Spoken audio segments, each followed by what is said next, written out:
ସମସ୍ତଙ୍କୁ ଶୁଭେଚ୍ଛା ଜଣାଉଛି। ଜୟ ଗୁରୁ ଜୟ ଜଗନ୍ନାଥ। ଠାକୁରଙ୍କ ପାଦରେ ଅଜସ୍ର ପ୍ରଣତି। ଏ ଜୀବନ ସାରା ତାଙ୍କ ପାଦରେ ଯେତେ ପ୍ରଣତି ଦେଲେ ବି ତାହା ତାଙ୍କ ପାଇଁ ବହୁତ କମ୍ ହେବ। ଆମ ଭଳି କୋଟି କୋଟି ଲୋକ ତାଙ୍କୁ ପ୍ରଣାମ ଜଣାଉଛନ୍ତି।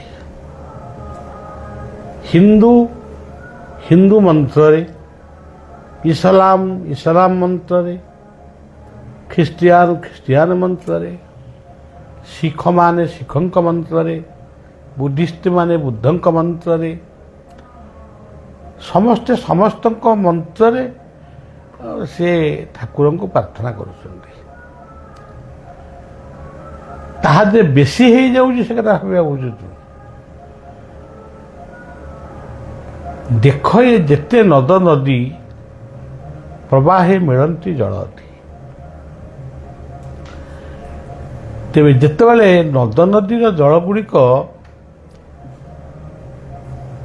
ମାନେ ଚିରସ୍ରୋତା ହଉ ବା ଖରସ୍ରୋତା ହଉ ବା ବନ୍ୟା ପୀଡ଼ିତ ହଉ ଯାହା ହଉ, ସେମାନେ ସମୁଦ୍ର ଭିତରେ ମିଶୁଛନ୍ତି। ସମୁଦ୍ରରେ କେବେ ବନ୍ୟା ଆସୁନି। ସମୁଦ୍ର ଭଳି ଯାହା ଥିଲା ତାହା ଅଛି ଏବଂ ରହିବ। ଏବେ ଯେଉଁ ବେଳେବେଳେ ସୁନାମି ଦେଖାଯାଉଛି, ସମୁଦ୍ର ଅଶାନ୍ତ ରହୁଛି, ତୋଫାନ ବାରମ୍ବାର ଆସୁଛି, ଏସବୁ ମାନବକୃତ, ମଣିଷକୃତ। ପର୍ଯ୍ୟାବରଣ ବା ପୃଥିବୀର ସୁନ୍ଦର ପରିବେଶ, ମନୋରମ ପରିବେଶକୁ ମଣିଷ ଯେତିକି ଧ୍ୱଂସ କରୁଛି, ସେତିକି ସମୁଦ୍ର ତାର ତାଣ୍ଡବ ସୃଷ୍ଟି କରୁଛି।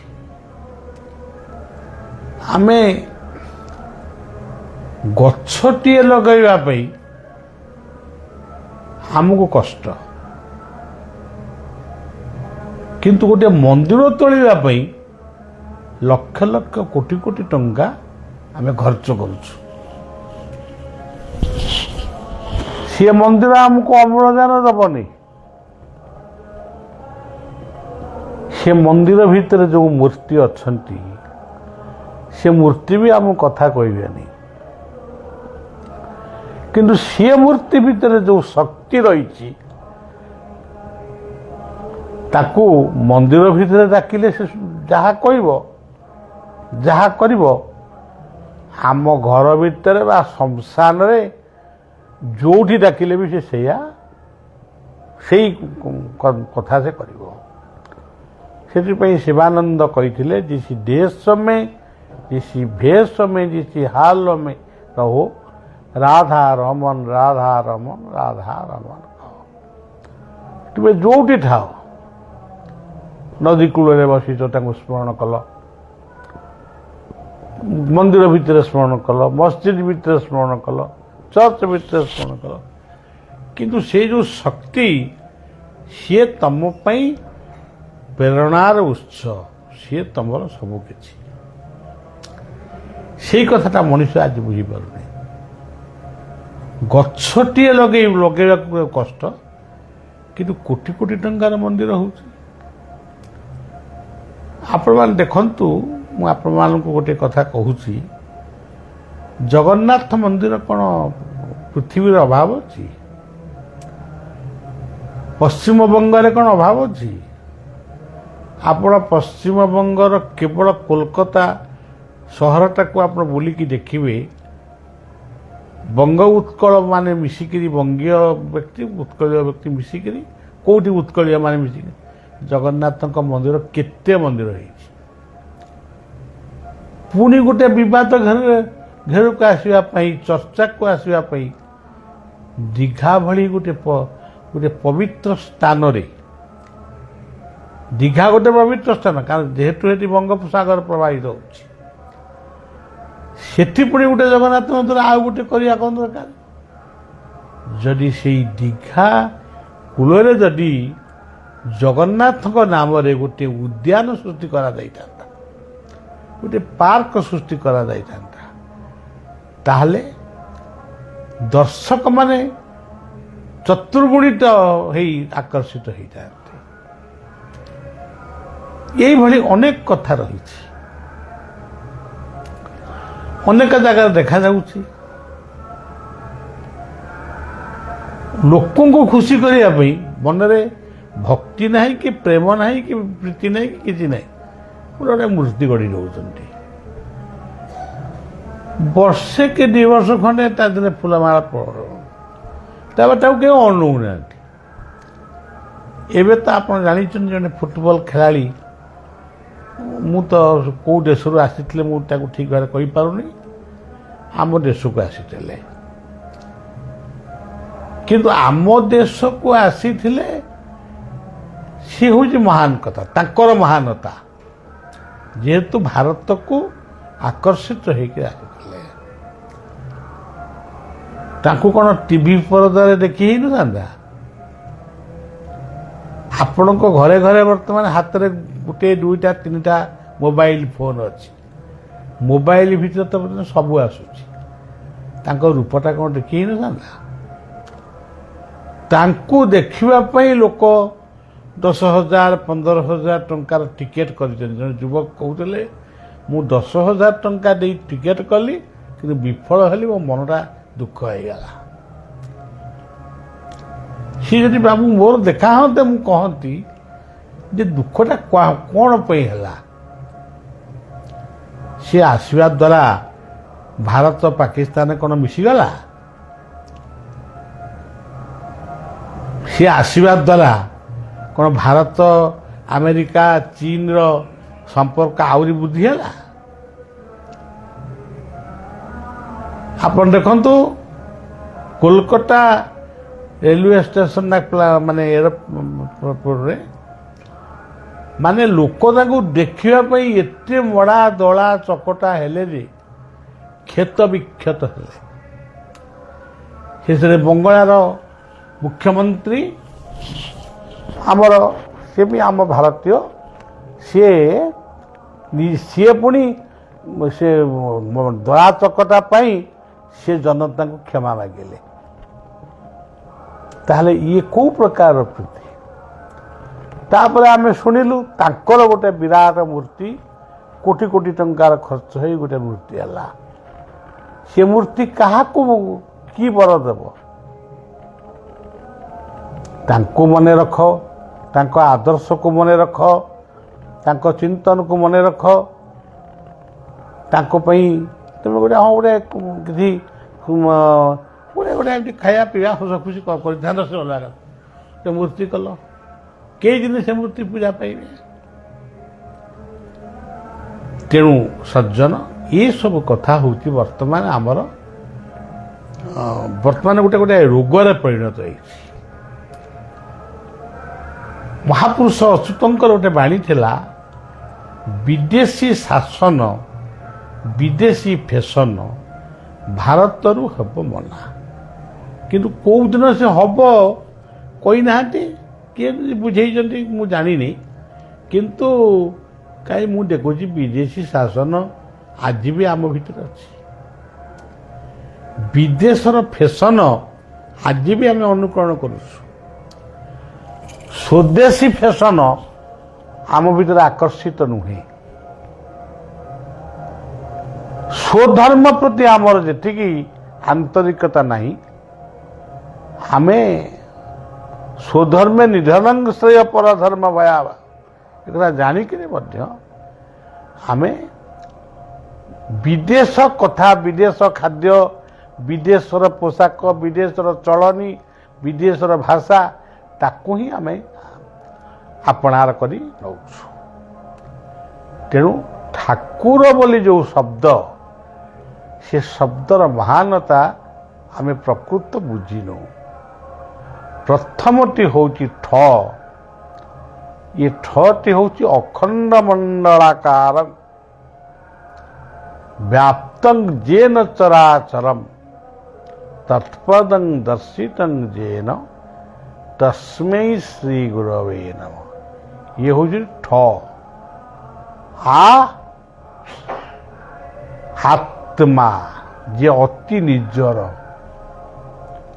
ଯେଉଁ ଅଦୃଶ୍ୟ ଜ୍ୟୋତି ସବୁଠାରୁ ଆମର ନିଜର, ସେ ଅଛନ୍ତି ବୋଲି ଆମେ ବଞ୍ଚିଛେ, ସେ ଚାଲିଗଲେ ଆମେ ପୋଡ଼ା ହେବା କି ପୋତା ହେବା। ଇଏ ହେଉଛି ଠା। ଇଏ ଜଗତରେ ଯେତେ ଠା ଅଛି, ଯେମିତି ରୋଷେଇ ଘରେ ମାଟିଏ ରୋଷେଇ କରୁଛି, ଆଜି 5 ଠା କଲା, କାଲି 3 ଠା କରିଥିଲା। ସେମିତି ଠା କହିଲେ ବିଭିନ୍ନ ଦ୍ରବ୍ୟ, ବିଭିନ୍ନ ମନୋରମ ଆକର୍ଷଣୀୟ ସ୍ଥାନ, ବସ୍ତୁ ଇତ୍ୟାଦି। ଏ ସବୁ ହେଉଛନ୍ତି ସେଇ ଠା। ସେ ପାହାଡ଼, ପର୍ବତ, ନଦ, ନଦୀ, ବୃକ୍ଷ, ତରୁ, ତୃଣ, ଲତା, ଇଏ ସବୁ ଗୋଟେ ଗୋଟେ ଠା। ସବୁ ଦେଶ ଗୋଟେ ଗୋଟେ ଠା, ସବୁ ରାଜ୍ୟ ଗୋଟେ ଗୋଟେ ଠା। ପାକିସ୍ତାନରେ କ'ଣ କେତୋଟି ରାଜ୍ୟ ଥିଲା, ତାକୁ 24ଟି ନା କେତେ ରାଜ୍ୟ କରିବେ ବୋଲି ଏବେ ଘୋଷଣା କରୁଛନ୍ତି। ତାମାନେ ଜାଗା ସେତିକି, ତା ଭିତରୁ ମଧ୍ୟ କେତେକ ପଳେଇ ଆସିବା ପାଇଁ ଚେଷ୍ଟା କରୁଛନ୍ତି। ଯାହା ହେଉଛି ସେ ତାଙ୍କର ଅନ୍ତର୍ଦ୍ୱନ୍ଦ୍ୱ କଥା, ଆମେ ତାକୁ କିଛି କହିବା ଉଚିତ ନୁହେଁ। କିନ୍ତୁ ସେତିକି ଲୋକଙ୍କୁ ନେଇ ଠା କରିବା କ'ଣ ଦରକାର? ଧରନ୍ତୁ ଓଡ଼ିଶା ଗୋଟେ ରାଜ୍ୟ, ଓଡ଼ିଶାକୁ ଆମେ 3 ଭାଗ କରିଦେବା। କିନ୍ତୁ ଓଡ଼ିଶା ଯେଡ଼ିକି ସେଡ଼ିକି, ଯେଡ଼ିକି ଥିଲା ସେଡ଼ିକି। କିନ୍ତୁ ଗୋଟେ ଇଏ ଗୋଟେ ରାଜ୍ୟ ହେଲା, ସିଏ ଗୋଟେ ରାଜ୍ୟ ହେଲା, ସିଏ ଗୋଟେ ରାଜ୍ୟ ହେଲା। ତେଣୁ ସବୁବେଳେ ଠା କହିଲେ ଦ୍ରବ୍ୟ, ଠା କହିଲେ ମାନେ ଯାହା ଆମେ ଦୁନିଆରେ ଦେଖୁଛେ ସେ ହେଉଛି ଠା। କୁ କହିଲେ ପୃଥିବୀ। ସେ କୁତ୍ସିତ ମାର୍ଗ, ସେ କୁମନ, ସେ ସବୁ ପୁରୁଣା କଥା ସବୁ ତାକୁ ମନେ ରଖନ୍ତୁ। କିନ୍ତୁ କୁ କହିଲେ ପୃଥିବୀ। ପୃଥିବୀର ଯିଏ ଅଧୀଶ୍ୱର ସେ ହେଉଛନ୍ତି ଠାକୁର। ର କହିଲେ ରସ। କେଉଁ ରସ? ଆଦି ରସ, ଶୃଙ୍ଗାର ରସ, ହାସ୍ୟ ରସ, ବୀର ରସ, କାରୁଣ୍ୟ ରସ, ଏମିତି ବିଭିନ୍ନ ପ୍ରକାର ରସ। ଯିଏ ଯେଉଁ ରସରେ ମାତିଲେ ସେ ସେଇ ପ୍ରକାର ରସିକ। ତେଣୁ ଏଇ ରସକୁ ନେଇ ସମଗ୍ର ଜଗତ ଚାଲିଛି ଏବଂ ଚାଲିବ। ଏଇ ହେଉଛନ୍ତି ଠାକୁର। ବିଶ୍ୱର ବିପଦ ମୁହୂର୍ତ୍ତ ଧୀରେ ଧୀରେ ଘନେଇ ଆସୁଛି। ବିପ୍ଳବର ପଦଧ୍ୱନି ବଳିବାକୁ ମଧ୍ୟ ଶୁଭୁଛି। ସେଥିପାଇଁ 2ଟି ମନ୍ତ୍ର ଆସିଥିଲେ। କାଲି କହିଥିଲି, ପୁଣି ଆଜି କହୁଛି। ଏ 2ଟି ମନ୍ତ୍ରକୁ ମନେ ରଖି ପଢ଼ିବେ। ନିଜ ନିଜ ଇଷ୍ଟଙ୍କୁ ପ୍ରଣାମ ଜଣାଇବେ। ଜୟନ୍ତୀ ମଙ୍ଗଳା କାଳୀ ଭଦ୍ରକାଳୀ କପାଳିନୀ ଦୁର୍ଗା କ୍ଷମା ଶିବା ଧାତ୍ରୀ ସ୍ୱାହା ସ୍ୱାଧା ନମସ୍ତେ। ଆଉ ଗୋଟିଏ ଗୀତାର ଶ୍ଲୋକ, ବାୟୁର୍ଜମଗ୍ନି ବରୁଣ ଶଶାଙ୍କ ପ୍ରଜାପତିଷ୍ଠଂ ପ୍ରପିତାମହସ୍ୟ ନମୋ ନମସ୍ତେ ତୁ ସହସ୍ର କୃତ୍ୱା ପୁନଶ୍ଚ ଭୂୟୋପି ନମୋ ନମସ୍ତେ। ଏଇ 2ଟି ଶ୍ଲୋକରେ ବର୍ତ୍ତମାନ ଗୋଟିଏ ବର୍ଷ ପାଇଁ, ସବୁଦିନ ପାଇଁ କଲେଟା ଭଲ। ଆଉ ବିଶେଷ କହି ସମୟ ନଷ୍ଟ କରୁନାହିଁ।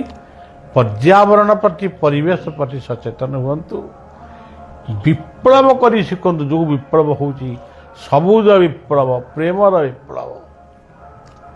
ଆଉ ପ୍ରେମର ବିପ୍ଳବ ମାନେ ଆତ୍ମହତ୍ୟା ନୁହେଁ। ସେ ତାକୁ ଭଲ ପାଇଲା, ଏ ତାକୁ ଭଲ ପାଇଲା, ସେ ତାକୁ ବାହା ହେଲାନି, ଏ ତାକୁ ବାହା ହେଲାନି, ଆଉ ସେ ବିଷ ଖାଇକିରି ମଲା, ସେ ମାନେ ଦୌଡ଼ା ଲଗେଇ ମଲା, ଏଗୁଡ଼ାକ ସବୁ ଭୁଲ ରାସ୍ତା। ଆକୁ କରେକ୍ସନ୍ କର, ନିଜକୁ ସମର୍ପିତ କର ଗୋଟେ ନିର୍ଦ୍ଦିଷ୍ଟ ଆଦର୍ଶରେ। ସେ ଗୀତା ହେଇପାରେ, କୁର୍ଆନ ହେଇପାରେ, ବାଇବେଲ ହେଇପାରେ। ଗୋଟେ ଜୀବନକୁ ଗୋଟେ ଆଦର୍ଶ ଭିତରକୁ ନିଅ, ଆଉ ଆଦେଶକୁ ପାଳନ କର, ଗୁରୁଙ୍କ ଆଦେଶକୁ। ଆମେ ହିନ୍ଦୁ, ଆମେ ଗୁରୁଙ୍କ ଆଦେଶକୁ ପାଳନ କରିବା। ଆମେ ବେଦ, ବେଦାନ୍ତ, ଗୀତା, ଭାଗବତର ଆଦେଶକୁ ପାଳନ କରିବା।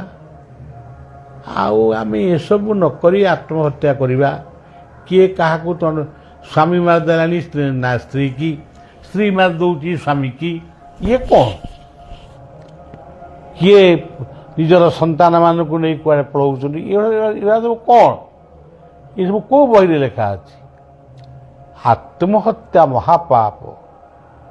ଆତ୍ମହତ୍ୟା କର ନା, ଆତ୍ମସମୀକ୍ଷା କର। ପିଲାମାନେ ଫେଲ୍ ହେଇଗଲେ, ପାଠ ପଢ଼ୁଥିଲେ, ଫେଲ୍ ହେଇଗଲେ, ଆତ୍ମହତ୍ୟା କଲେ, ମାନେ କୁଆଡ଼େ ପଳେଇଲେ।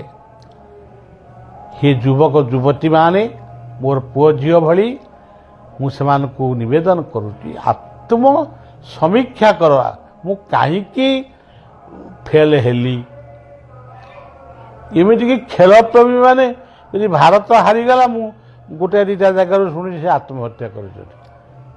ଏମାନଙ୍କୁ ପାଗଳାମି କୁହାଯିବନି ତ କ'ଣ କୁହାଯିବ? ଆତ୍ମସମୀକ୍ଷା କର, ଆତ୍ମଗ୍ଲାନିରୁ ଦୂରେଇ ଆସ। ଏତିକି କହି ମୋର କଥାକୁ ବିଶ୍ରାମ ଦେଉଛି। ଜୟ ଆତ୍ମା, ଜୟ ଠାକୁର, ଜୟ ଶିଶୁ ଅନନ୍ତ, ଜୟ ଗୁରୁ, ଜୟ ବିଶ୍ୱବନ୍ଦ ଜଗନ୍ନାଥ, ଜୟ ସନାତନ, ଜୟ ସର୍ବଧର୍ମ। ଜୟ ଗୁରୁ, ଜୟ ଗୁରୁ, ଜୟ